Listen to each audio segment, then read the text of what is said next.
Well, Dean, first of all, what a positive start it is to the season. But speaking to you in the pre-season is kind of the expectations you set on the boys. Do you kind of push on now and still turn around and say your expectations is to push into the playoffs and promotion this year?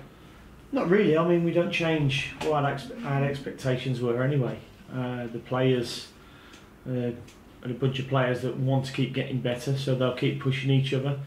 But it's to win every game. Every game we go into, we try and win. We're not a team or a club that goes into any game and tries not to lose.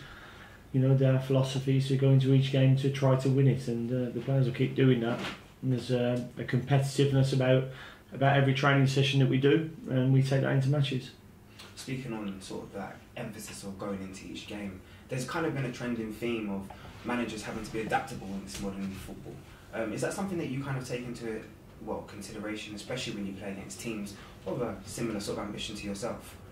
I think you have to be adaptable at any time, in any place. You know, there's a lot of good teams, good clubs, good coaches in this league. So, you know, people will try and come up with ways to stop you playing, to be better than you, to expose your weaknesses, and you have to, you know, be adaptable to that situation as well. And that's why I think we've done an awful lot of work with the players, and their tactical knowledge at the moment is really good. And you know, they've took a few of the analysis sessions for us, so it's a learning environment here, and that's something that we want every day. What are you kind of expecting from tomorrow's threat away against Villa? Well, I mean, this is a team that got 90 odd points last season and didn't get promoted. You know, they lost in the final against Fulham. You know, they've had a very good season. We're very unfortunate, and they've lost some big players. Obviously, John Terry, Snodgrass, Sam Johnston, a goalkeeper, but they've replaced them well, and you know, they've started the season where they left off last season. Really, you know, won 3 out of 4. You know, similar to ourselves, so it's going to be a very tough game. Lewis McLeod has kind of started this season fantastically. I mean, he's been in great form, and obviously returning from injury after 2 seasons out, it can be really, really difficult. What sort of impact has he had on your team and around the dressing room especially? Yeah, I mean, he came back from his injury, you know, just before Christmas last year, and you know, started to get match fitness back. Scored his first goal, I think, against Middlesbrough last season for us, and you know, such was the form of the team. You know, he was in and out at times, but you know, he's had a really good pre-season under his belt. He's performed really well, and he's done really well in the team at the start of the season. You know, he scored a goal. He's got great set-piece delivery, but his all-round game has certainly improved. He looks fitter, stronger, and he's doing really well. There's been talks, obviously, with the international break coming up, a potential call-up for Scotland. Is this something you feel like he deserves?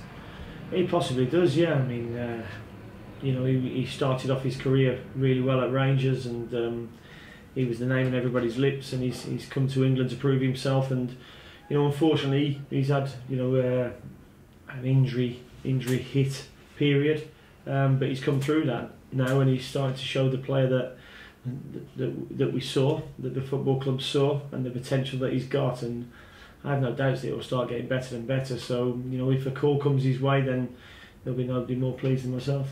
There's links of him actually going back to Rangers, and there's talks and rumours. Is there anything that you want to add on, or want to talk about it? No, I mean, I've read the actual links, and I think all he said is, you know, it'd be nice at the end of, or sometime within his career, to go back to Rangers.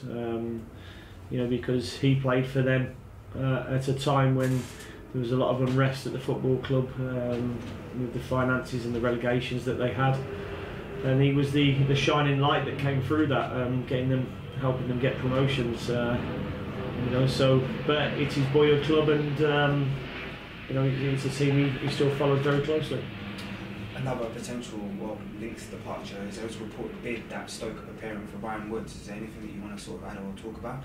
No, not really. I mean, as far as I'm concerned, it's speculation at the moment. You know, I've not sat down with my directors of football because we played Sunday and we're concentrating on a game now against Aston Villa on Wednesday, and you know, Ryan's part of our squad for that game. Talk about Ryan's impact, and sort of people are calling him almost a championship Javi at the moment. What sort of creativity does he sort of bring to your team?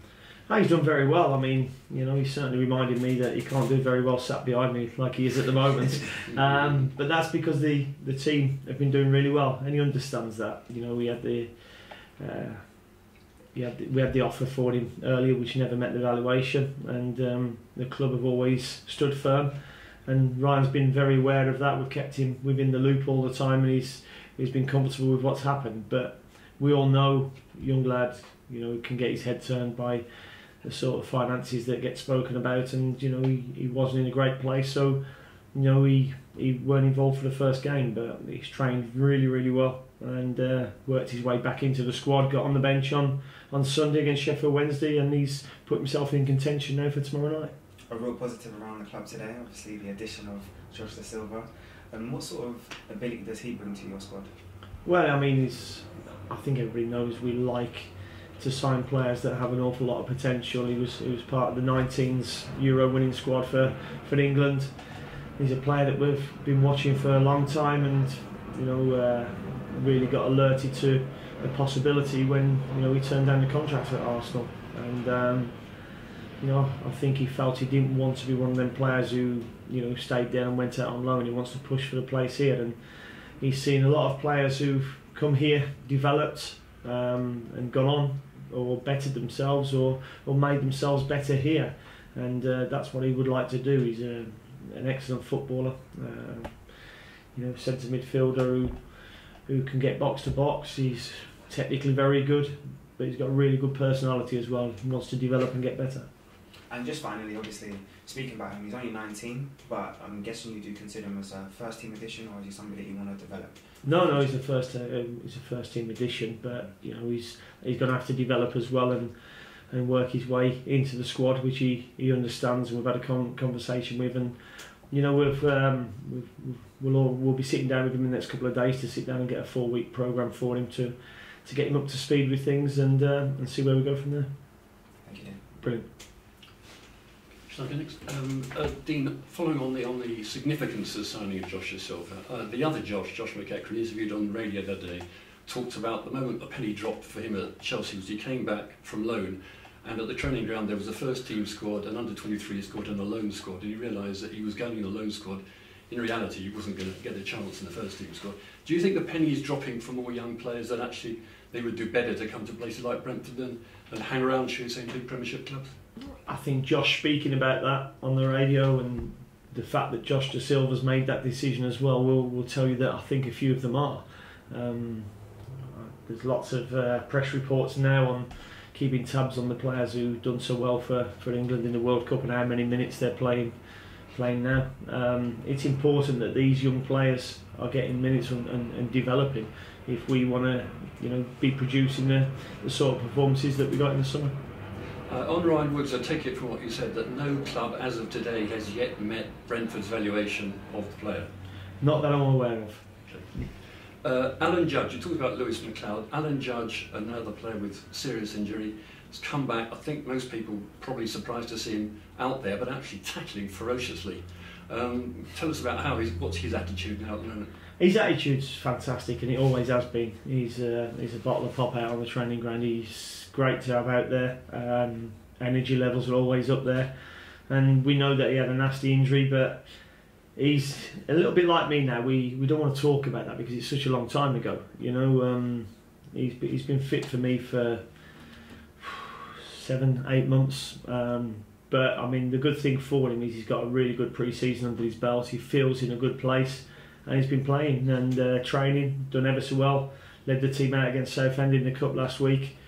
But he'll be the first to admit that the team are doing really well at the moment, so it's difficult for him to get a starting place, which he's what he wants. But he's certainly putting a shift in training to make sure he's recognised and noticed.